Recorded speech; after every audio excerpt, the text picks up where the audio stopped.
Chairman Mewar क्षत्रिय महासभा में ये जो अभी मसला चल रहा है कल से, जब एक इतना विशाल इतना बड़ा सांस्कृतिक आयोजन देश की धर्म रीति नीति सनातन वैदिक संस्कृति के अनुसार चित्तौड़ दुर्ग पर 493 वर्ष के बाद मेवाड़ के 77वें एकलिंग दीवान की गद्दी नशीनी का भव्य समारोह आयोजित किया गया। देश के कोने कोने से हजारों की तादाद में 36 कौम के जाति वर्ग धर्म संप्रदाय सबकी सीमाएं तोड़ करके और दर्जनों की संख्या में संत समाज राष्ट्र संत वहां पधारे। सबने इस गादी पर विराजित परम आदरणीय श्री जी हजूर विश्वराज सिंह जी मेवाड़ को आशीर्वाद दिया। जब हम कुल की परंपरा और सनातन संस्कृति की परंपरा जो अनवरत पिछले 1500 वर्ष से हरित ऋषि के आशीर्वाद के बाद से बापा रावल के समय में चली आ रही थी, और आज से कई 500 वर्ष पहले जब उदयपुर जैसे सुरम में शहर की स्थापना हुई थी, जिन ऋषि ने आशीर्वाद देके राजमहल की नींव रखवाई थी, उस धूणी माता के दर्शन करने की परंपरा अद्यतन पिछले 500 वर्ष से चली आ रही है कि जो गादी पर विराजेंगे एकलिंग दीवान की, वो वहां दर्शन करके फिर एकलिंगनाथ पधार करके, एकलिंगनाथ जो आराध्य देव है और मेवाड़ का राजा है, उनको धोख लग के शोक निवारण करके फिर महलों में वापस पधारेंगे। जब हम यहाँ आए, प्रशासन ने सबसे पहले हमें कहा आपके काफिले को सीमित करके, क्योंकि साथ में हजारों लोग चित्तौड़ से उदयपुर की तरफ पधारे थे, जबकि हमने बार बार आग्रह किया था कि सब कुछ सामान्य तरीके से हो जाएगा और आप अपने अपने घर पधार सकते हैं। प्रशासन ने हमको भूल में रखा, बरगलाया। रात की 2 बजे तक एकलिंगनाथ के दीवान श्री जी हजूर जगदीश मंदिर के आसपास खड़े रहे, विराजे रहे। हजारों की तादाद में नर नारी वहां पर खड़े रहे। पैलेस का त्रिपोलिया गेट बंद कर दिया गया। प्रशासन ने हमको भुलावा में रखा, न वो दरवाजा खुला पाए, न कोई उनसे वार्ता कर पाए।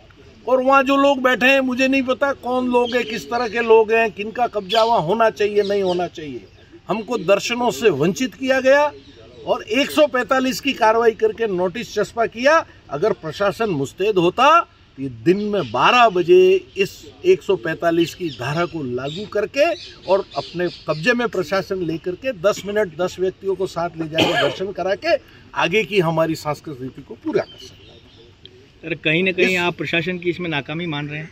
आपको सामने नजर आ रहा है, सांच को क्या है, जो सामने नंगी आंख से नजर आ रहा है उसको अलग से डिस्क्राइब करने की आवश्यकता नहीं है। जब धूणी माता के दर्शन नहीं हो तो एकलिंगनाथ के दर्शन बाकी है। मेवाड़ की 180 करोड़ जनता संपूर्ण 7 जिलों की, जिसमें लाखों की तादाद में लोगों ने बदर हुए हैं, सफेद पागे या इस तरह की पागे जो मटिया पागे बांध रखी हैं, इंतजार कर रहे हैं कि हमारे एकलिंगनाथ के दीवान जब एकलिंग जी में जाके शोक निवारण करेंगे तो हम भी रंगीन साफा पहनेंगे। आज सनातन संस्कृति धर्म वेद और हमारी जो ये 1500 वर्ष की परंपरा मेवाड़ की, वो इंतजार कर रही है प्रशासन क्या कर रहा है। और सवाल कब खड़ा होता है, जब देश में भारतीय जनता पार्टी का शासन है, जो बार बार दावा करते हैं कि हम संस्कृति के रक्षक हैं, पोषक हैं, गौ गंगा गीता गायत्री ज्ञान भक्ति योग कर्म की रक्षा करेंगे, तो सामने क्या हो रहा है मेवाड़ में, इस पर ध्यान देना होगा। मैं मुख्यमंत्री जी से निवेदन करना चाहता हूँ, इस टीवी के माध्यम से, मंच के माध्यम से तत्काल इंटरवेन करें, डिस्ट्रिक्ट मजिस्ट्रेट को आदेश दें, त्रिपोलिया के गेट वहां से हटाए जाएं, हमारा एकलिंगनाथ का दीवान अपने आराध्य देव की वहां जाके आराधना करे और अमन चैन की इस राष्ट्र की एकता की कामना करे। यही मेरा कहना है। सर, आप कह रहे हैं कि प्रशासन फेलियर है, तो आपका क्या रणनीति रहेगा? मैं आपको बताना चाहता हूँ, रणनीति बहुत साफ है। हम देश के संविधान में विश्वास करते हैं, हम जो कानून व्यवस्था उसमें विश्वास करते हैं। हमारे जो अगुआ हैं, हमारे श्री जी हजूर ने फरमाया, हम कानून का सम्मान भी करते हैं और मेवाड़ के लोग मर्यादा के लिए जाने जाते हैं। हमारी मर्यादा की, हमारी धैर्य की परीक्षा ली जा रही है, ये ठीक नहीं है। क्यों कि राजनीति से देश नहीं चलते, देश समाज से चलते हैं, और जो समाज में विकृति पैदा होती है उसके परिणाम बहुत भारी होते हैं और सुदूर आगे जाकर के देश को, राज्य को उसके परिणाम भुगतने पड़ते हैं, जो इस राष्ट्र की सेहत के लिए ठीक नहीं माना जाता। अगर धूणी दर्शन को लेकर अगर कोई विघ्न आता है तो क्या रणनीति होगी, आगे क्या कार्रवाई की जाएगी?